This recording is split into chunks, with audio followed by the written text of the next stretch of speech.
عزیزان محترم، آج وہاں پر سالہ سال سے وہاں پر مسلمانوں کی نسل کشی کی جا رہی ہے۔ وہ قربان جائیں ان نوجوانوں کے، ان ماؤں کے جنہوں نے ایسے بہادر بچوں کو جنم دیا ہے کہ جو ٹینکوں کا مقابلہ پتھروں سے کر رہے ہیں۔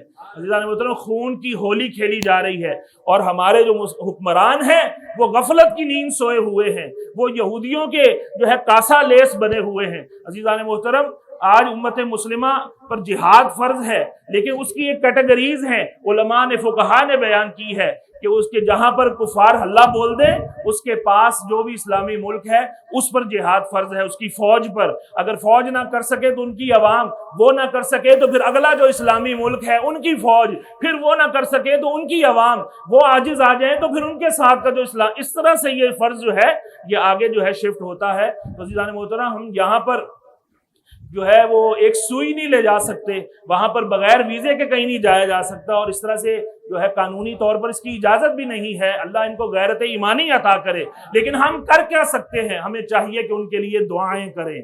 دعا مومن کا ہتھیار ہے۔ سرکار صلی اللہ علیہ وسلم جب بھی کسی آفت کو دیکھتے، جب بھی کسی مصیبت کو دیکھتے، کوئی جنگ بپا ہونے والی ہوتی، سرکار ساری رات جو ہے سجدے کے اندر گزار دیتے تھے۔ عزیزان محترم، کیا ہم دعائیں نہیں کر سکتے؟ کیا ہم اپنا یہ ہتھیار استعمال نہیں کر سکتے؟ اس کے علاوہ دوسرا محاذ کیا ہے کہ ہم سوشل میڈیا کے ذریعے جہاں جہاں اپنی آواز اٹھا سکتے ہیں۔ آج میڈیا وار ہو رہی ہے، میڈیا کے ذریعے سے جنگ ہو رہی ہے۔ تو عزیزان محترم، میڈیا کے ذریعے سے پگڑیاں اچھالی جاتی ہیں، میڈیا کے ذریعے سے جناب وہ ہائپ کریٹ کیا جاتا ہے۔ تو آج ظالم کے خلاف آواز اٹھانے کا موقع ہے، تو اس موقع کو بھی جو ہے، اس سہولت کو بھی استعمال کرتے ہوئے فلسطین کے شہداء اور وہاں کے باسیوں کے حق میں آواز اٹھانی چاہیے جیسے ممکن ہو۔ اور تیسرا اہم کام ہے عزیزان محترم، ہم ان کی معیشت کو کمزور کر سکتے ہیں۔ کیا ان کی پروڈکٹس کھائے بغیر ہم مر جائیں گے؟ کیا ان کا جو چاکلیٹ ہے، یا ان کا کوئی شیمپو ہے، یا ان کا کوئی لوشن ہے، یا ان کا کوئی بسکٹ ہے، وہ کھائے بغیر ہم جی نہیں سکتے؟ کیا انہی کی جو ہے خوراک سے، انہی کی پروڈکٹ سے ہم پل رہے تھے؟ عزیزان محترم، جب تک تو علم نہیں تھا تو ہم کرتے رہے استعمال، لیکن اب اس کی کمر توڑنے کا ایک ہی طریقہ ہے کہ ہر مسلمان جتنا ہو سکے اپنی استطاعت کے مطابق ان کی پروڈکٹس کا کیا کر دے، بائیکاٹ کر دے۔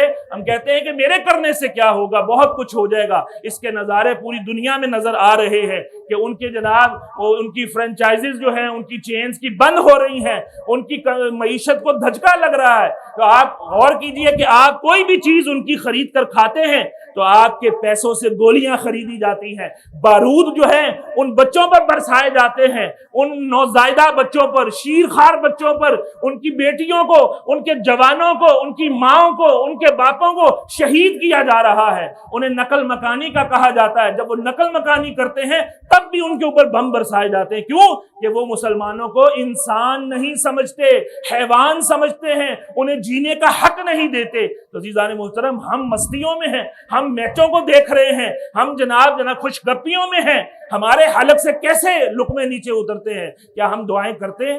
تو یہ سب نیت کر لے کہ انشاءاللہ ہم ہر نماز کے بعد ویسے بھی اللہ رب العالمین سے اپنی طاقت کے مطابق، اپنی حیثیت اور اوقات کے مطابق دعا ضرور کریں گے۔ سجدوں میں بھی دعا کریں گے، تنہائیوں میں بھی دعا کریں گے، اجتماعی طور پہ بھی دعا کریں گے، شب قدر میں بھی دعا کریں گے، تراویح کے بعد بھی دعا کریں گے، روزے عید بھی دعا کریں گے، جمعہ میں بھی دعا کریں گے۔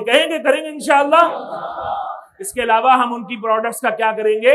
بائیکاٹ کریں گے۔ جو آپ نے خرید لیا اس کو نالیوں میں پھینکنے کا حکم نہیں ہے، وہ تو اسراف کی طرف چلا جائے گا۔ لیکن آئندہ جو ہے پتہ چلائیں، جس کا کوڈ 729 غالباً بتایا جاتا ہے کہ شروع میں آتا ہے، یا اس طرح سے وہ دیکھ لیا جائے، تو آپ اس کا متبادل اپنی پاکستانی چیزوں کو استعمال کریں۔